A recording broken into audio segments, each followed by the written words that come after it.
Bonjour et bienvenue à la foire des makers de Munich. Pour vous faire une idée de l'ambiance, imaginez un rassemblement de GeoTrouve-Tout 2.0 venus des quatre coins du monde présenter leurs inventions. Le dénominateur commun de ces bricoleurs de génie, tout faire soi-même, ou du moins le maximum, depuis la conception jusqu'à la fabrication. Du coup, on est venu avec un petit projet. Idéal pour les longs trajets en voiture. Et très utile aussi à la maison. Une machine à thé et cappuccino avec grille-pain intégré, lecteur DVD, lecteur de cassette, téléphone fixe. On est des enfants des années 80, ne l'oubliez pas, et mousseur à lait. Et pour la matière première, il suffira de trouver une vache et de la traire. J'espère qu'on dénichera ici un esprit créatif qui voudra bien nous fabriquer ça. Mais avant de partir à la rencontre des makers, nous vous proposons d'aller observer ces drôles d'oiseaux dans leur milieu naturel. Partant du principe que deux cerveaux valent mieux qu'un, ils ont l'habitude de se retrouver dans des ateliers collectifs et solidaires. Dans leur jargon, ils appellent ça des Fab Labs. L'Open Lab d'Augsbourg est le rendez-vous préféré des technophiles et des makers. Bienvenue dans l'Open Lab d'Augsbourg. C'est le premier hackerspace de la ville. Les membres de ce laboratoire communautaire ne sont pas là pour lancer des cyberattaques. Leurs motivations sont ailleurs, l'envie de comprendre, l'approche créative et le partage des savoirs. Michael est en train de peaufiner une invention de son cru, un système de serrure pour la porte d'entrée du laboratoire qui permettra d'ouvrir la porte avec une appli mobile. Premier test après plusieurs jours de travail.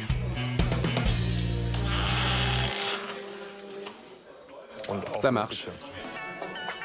Les pièces sont fabriquées avec une imprimante 3D qui permet de réaliser toutes les formes imaginables.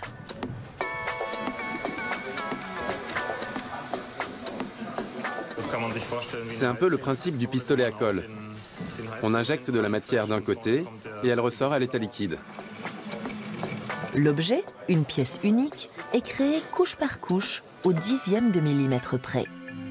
L'imprimante 3D est l'accessoire incontournable des Fab Labs. On peut l'acheter ou la fabriquer soi-même. Selon le chercheur Dietmar Harhoff, elle est un accélérateur d'innovation. Grâce à son caractère très polyvalent, l'imprimante 3D est devenue indispensable. Je ne suis plus obligé de découper mes objets à la fraiseuse dans un bloc de matière ou de les faire fabriquer à l'autre bout du monde. Je peux imprimer directement des produits au design très complexe. Les makers peuvent ainsi déployer au maximum leur créativité et leur diversité. Il ne s'agit pas seulement de faire. Les makers veulent aussi comprendre comment. Exemple avec un haut-parleur. Voyons s'il se passe quelque chose. Celui-ci est construit sur le même modèle qu'un vrai.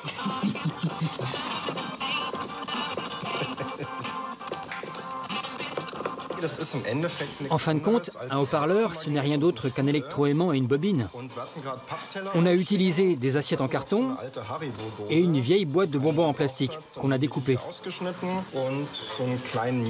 On a ajouté un micro-amplificateur qui peut être relié à un portable ou à un lecteur.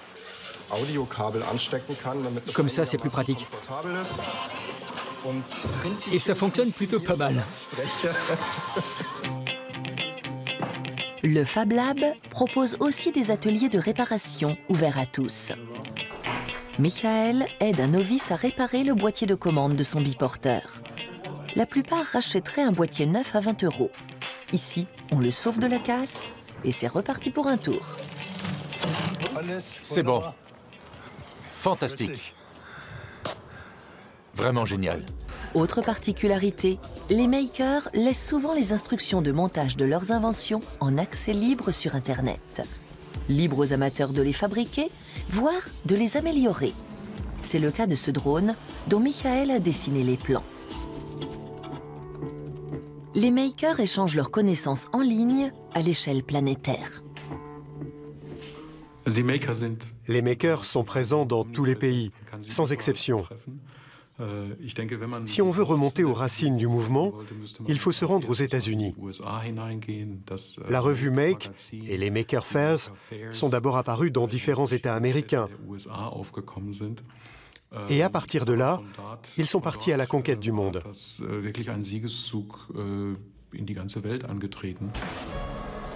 Les Fab Labs se multiplient aussi et prennent de l'ampleur.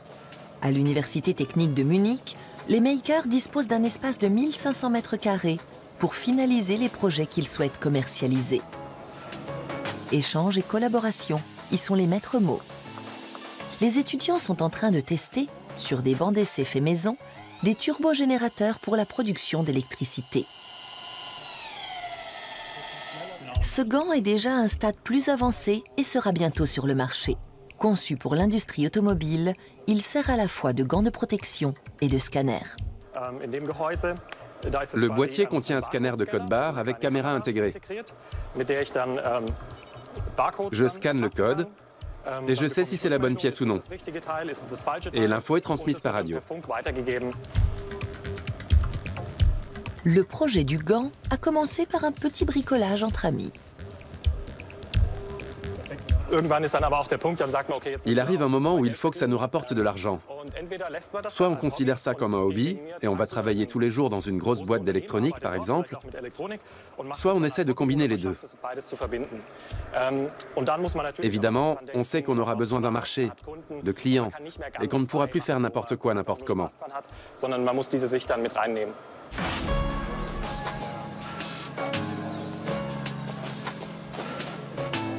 Plusieurs makers ont déjà franchi le pas. Le potentiel économique du mouvement n'est plus à démontrer.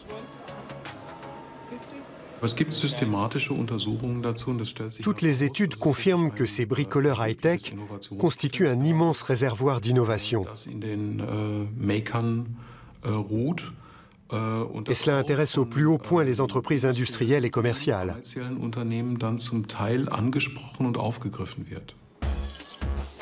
Plus les outils sont de qualité professionnelle, plus le succès commercial est garanti. Les makers travaillent dans des conditions quasi industrielles, avec découpage par jet d'eau, scie à ruban ou découpeur laser. Mais avec tous ces moyens à sa disposition, le maker ne perd-il pas son âme ? Il reste quand même un nombre incroyable de petits détails qui demandent une réflexion colossale pour être résolus, car les solutions sont limitées. Le truc bien, c'est que quand quelqu'un a une idée, on fabrique un prototype et on voit ce que ça donne. Cela reste donc malgré tout très artisanal. Être maker, finalement, c'est un état d'esprit. Que l'on travaille ici ou bien là.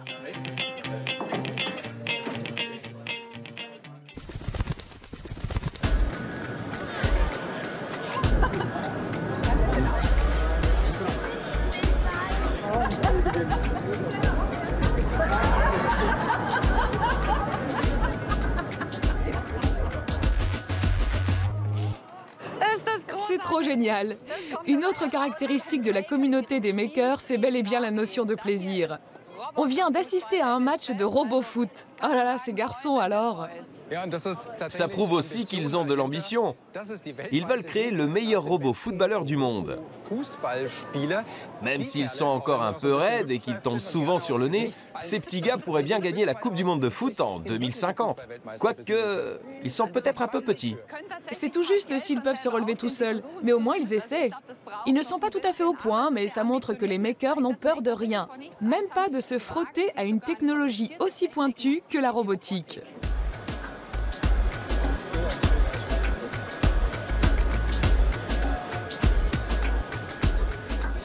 Lui, il peut faire une croix sur le foot. Il n'a qu'une main, mais il peut la serrer. Bonjour Bob. Bonjour Caro. Je suis très heureux d'être avec vous ce soir. Moi aussi. Très police, monsieur. Mais oui, c'est un robot qui connaît les bonnes manières. Et s'il parle en français, c'est parce que son papa, Pierre Braun, est français. Bonjour. Vous jouez dans la cour des grandes entreprises avec la robotique. Comment en vient-on à se lancer là-dedans tout seul? Ma mère est médecin, mon père est ingénieur mécanique, donc ça a fait un joli mélange. Et en fait, les Fab Labs aujourd'hui nous donnent la possibilité d'exploiter des machines type industriel pour réaliser nos idées personnelles. Donc en fait, j'ai travaillé au Fab Lab Berlin pour faire les premiers prototypes et c'est venu d'une intuition en me disant on peut quand même faire quelque chose de bien sans être excessivement cher. Quel est l'avantage de travailler dans un Fab Lab? On a vu que ça permettait d'échanger avec d'autres sur ces projets. Comment ça s'est passé pour vous? Le gros avantage des Fab Labs, il est multiple. Le premier, c'est qu'on a accès à de très belles machines. Donc j'ai pu réaliser des pièces vraiment professionnelles avec des machines à disposition. Et il y a énormément de personnes pouvant nous aider. J'ai rencontré énormément de programmeurs, mais également des designers, des artistes. Et donc vraiment une communauté que je ne rencontre pas dans ma vie de tous les jours au travail. Et donc c'est un bouillonnement d'idées différentes qui fait avancer le projet. Donc c'était vraiment très instructif. On précise que vous faites ça sur votre temps libre. C'est mon travail de temps libre depuis 3 ans. Et votre métier, c'est? Je travaille dans l'industrie pharmaceutique. Je suis ingénieur en recherche et développement à Berlin pour les machines dans l'industrie pharmaceutique. Donc j'ai les 2 casquettes, bricoleur du dimanche et ingénieur dans le développement.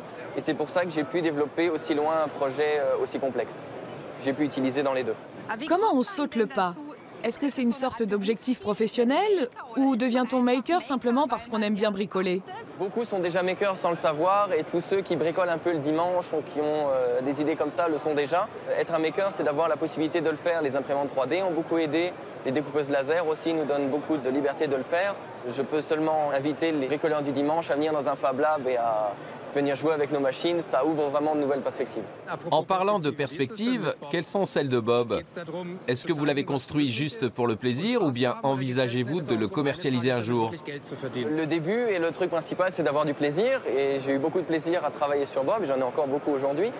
L'idée de développement, ce serait de voir cette main arriver dans les universités comme outil de développement pour les ingénieurs en mécatronique, en informatique.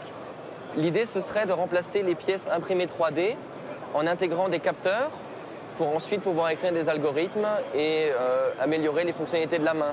Avoir un retour d'information sur comment l'objet est saisi. Est-il saisi avec la bonne pression? Est-il vraiment bien dans la main ou est-il en train de glisser? Et ça ouvre tout un nouveau champ de perspective à la fois industriel ou personnel. Pourquoi n'a-t-il que 4 doigts au lieu de 5? C'est une question de coût et de place. En fait, le 4e doigt n'est utile que pour boire le thé. Et il coûterait relativement cher et prendrait beaucoup de place. L'avantage, c'est que cette main a à peu près la taille d'une main humaine et rajouter le 4e doigt n'était pas nécessaire. Vous êtes en quelque sorte le papa de Bob. Cela crée des liens, non? Ah oui, je suis le seul qui peut travailler dessus, je suis le seul qui s'en approche et les seules personnes qui pourraient travailler avec doivent d'abord passer par moi avant de pouvoir ne serait-ce que toucher une vis. À la maison, il dort à côté de votre lit ou il a sa propre chambre? Non, il est dans le salon. Il surveille que tout reste en place. Et sinon, il est au Fab Lab de Berlin pour que les gens puissent le voir, avoir de nouvelles idées et se dire « Tiens, je pourrais utiliser ce hardware pour mon travail de thèse » ou à la maison, j'ai déjà un bras et j'aimerais bien lui ajouter une main robot. L'idée, c'est que la main est quand même très peu chère. J'ai vraiment donné beaucoup d'efforts pour réduire le prix et donc elle reste accessible même pour des personnes privées. Merci beaucoup Pierre et bonne continuation. Merci. Pierre est évidemment avantagé par son métier d'ingénieur, mais on n'a pas besoin d'être un pro pour devenir maker. Non, dans ce milieu-là, même un débutant peut faire des miracles. Voici en exclusivité la première souris équitable du monde. Le commerce équitable, ça commence par de petites initiatives et après, ça peut prendre de l'ampleur. Comme le café, par exemple. Aujourd'hui, de grosses entreprises vendent du café issu du commerce équitable. Ce serait bien de faire la même chose dans l'industrie de l'électronique. Son inventrice, Suzanne Jordan, est géographe de métier et n'avait jamais vu une souris d'ordinateur de l'intérieur. Elle a donc commencé par étudier le dispositif à la loupe. Une souris se compose d'une vingtaine de pièces détachées, du condensateur jusqu'à la molette. La plupart de ces pièces sont fabriquées en Asie, et c'est là que le bât blesse. En Chine ou à Taïwan, les conditions de travail sont déplorables, sans parler des risques pour la santé dans de nombreuses usines.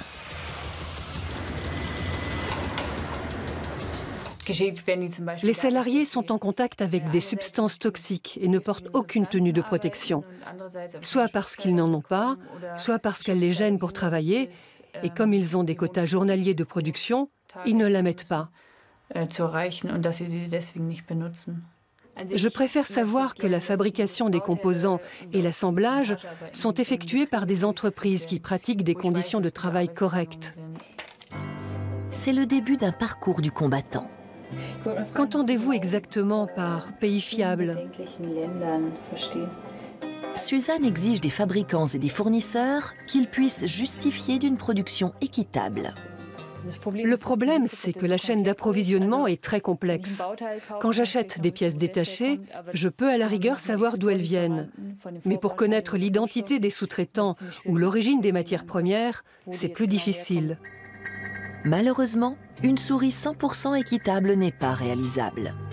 Beaucoup de composants contiennent par exemple de l'étain qui provient de pays en crise comme le Congo, où les mineurs, dont beaucoup d'enfants, sont exploités. Suzanne Jordan n'a pas trouvé de condensateur en étain recyclé. Elle a tout de même enclenché une petite révolution. La souris équitable n'est pas assemblée en Asie, mais à Ratisbonne, dans un atelier d'insertion pour personnes handicapées. Suzanne Jordan n'a pas le profil des clients habituels. Ni grande entreprise, ni gros capital. C'est un Don Quichotte au féminin. En général, Madame Jordan arrive par le train, un peu essoufflée, avec de gros sacs de voyage contenant les boîtiers neufs fabriqués dans l'atelier de Landshut. La plupart du temps, elle n'a même pas pris le temps de manger. Alors nous lui donnons de quoi se nourrir et elle repart rapidement par le prochain train, sans doute pour aller voir un autre fournisseur. Elle est vraiment très engagée dans ce qu'elle fait.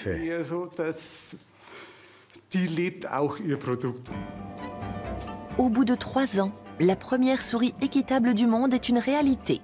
Enfin, presque. C'est super d'avoir déjà pu faire tout ce chemin, que cette souris existe.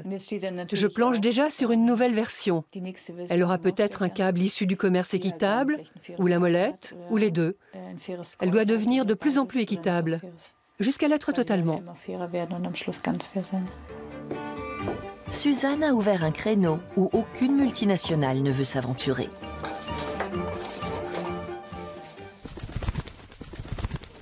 Nous souhaitons à Suzanne de continuer sur sa lancée et de faire encore plein de souris équitables. Des idées pour un monde meilleur, ce n'est pas ce qui manque à la foire des makers de Munich. Prenez cette caisse par exemple. Il s'agit d'un module photovoltaïque portable.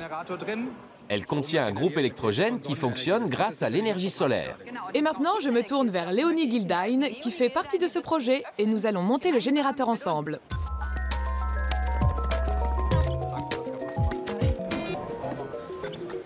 Cela nous a pris une bonne minute pour tout mettre en place. Et hurrah, de la lumière. Cette interview sera éclairée grâce à du courant produit par ce générateur. Léonie, dans quel objectif avez-vous conçu cette caisse solaire? Notre module photovoltaïque portable a été développé pour offrir une alternative au modèle diesel. Sunzilla est destiné à les remplacer partout où cela sera possible. Comment vous est venue l'idée? Quel a été le déclic? Il y a 5 ans, on organisait des manifestations dans des parcs et dans des espaces publics. Et on utilisait des groupes électrogènes diesel. Un jour, pendant un événement, un des groupes a grillé et là on s'est dit « Ne pourrait-on pas trouver une meilleure solution ?» Et le résultat, c'est Sunzilla. Expliquez-nous comment ça marche. Le système est équipé de batteries qui stockent l'énergie solaire. Il se charge à l'extérieur et on l'utilise à l'intérieur, exactement. On y a branché nos 2 projecteurs. Quelle est la puissance maximale? 140 watts. Cela suffit pour alimenter un petit frigo, recharger un téléphone ou un ordinateur portable et alimenter 5 lampes. Ou dans le cas présent, une sonorisation et un projecteur. Sunzilla peut donc alimenter toutes sortes d'équipements lors de manifestations. Quelles sont ces autres applications possibles? Quelle est votre cible? Il est également destiné aux pays dont l'infrastructure énergétique est faible ou inexistante. Je pense aux îles de l'archipel indonésien, par exemple. Il pourrait remplacer avantageusement les groupes électrogènes diesel et être utilisé en cas de panne de courant généralisée suite à une catastrophe naturelle. Avez-vous mis le mode d'emploi en open source sur le net? Oui, entre autres. Nous invitons les internautes à le fabriquer, l'améliorer et à nous faire part de leurs trouvailles. La finalité étant de créer un réseau commun, une sorte d'écosystème qui utiliserait des sources d'énergie renouvelables. Est-ce que quelqu'un s'est déjà montré intéressé ou bien pas encore?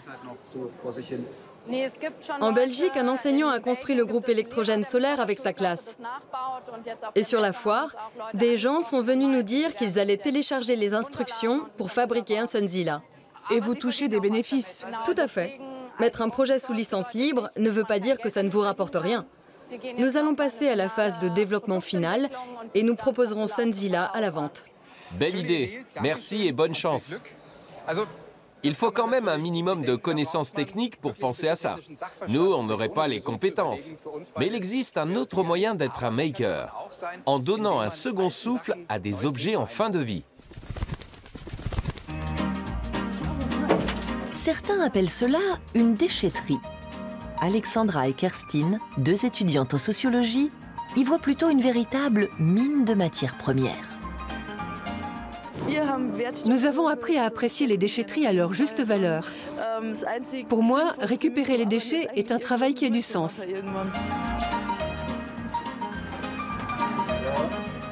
Leur idée, valoriser les déchets plutôt que de les jeter.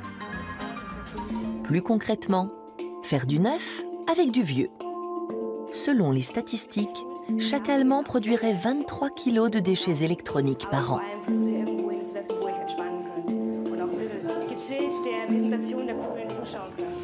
Notre credo, c'est la durabilité, l'économie, le recyclage. Il est important de regarder à l'intérieur des objets. Aujourd'hui, c'est atelier démontage d'ordinateurs. Les participants retirent chaque fil, chaque prise, chaque circuit imprimé et leur imaginent un nouvel usage.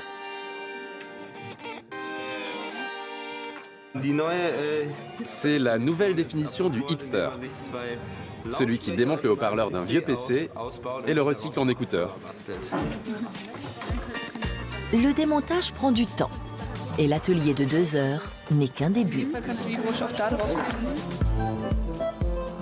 Ici, grâce à beaucoup d'imagination, de nouveaux objets prennent forme.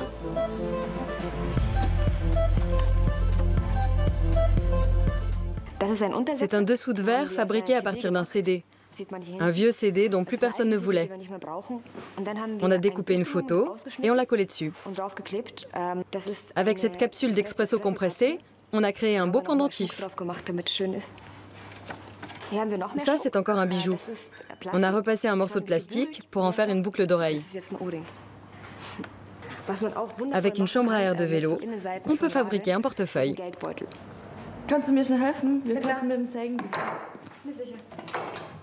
Il y a aussi tous les outils nécessaires pour fabriquer des meubles. Alexandra, comme tant d'autres, était une acheteuse compulsive jamais satisfaite. Et si Kerstin s'est engagée dans un master de sociologie, c'est d'abord pour interroger nos habitudes de consommation.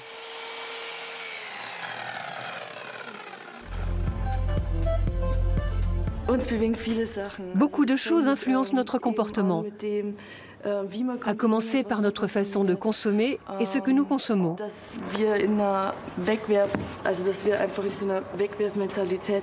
À force d'entretenir une mentalité du tout jetable, nous ne savons plus quelle est la valeur des choses.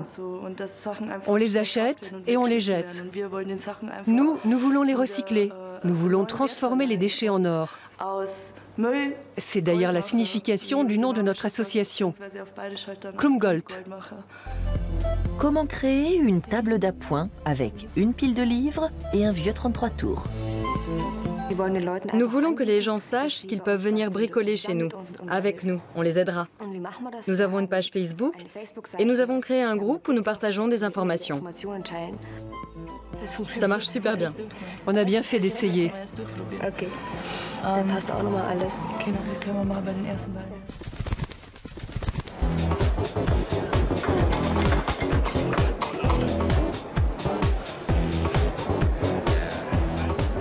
La foire des makers de Munich bat encore son plein, mais ce soir c'est terminé. Tout ce petit monde va réintégrer son Fab Lab. Une chose est sûre, quand tous les stands auront été démontés, il continuera de flotter dans l'air comme un parfum d'innovation. Oui, et de sueur de robot. Vous le voyez, la foire a beaucoup de succès et révèle aussi l'état d'esprit de notre époque. Nous sommes nombreux à vouloir améliorer et changer les choses, à vouloir inverser la tendance du tout jetable dans notre société.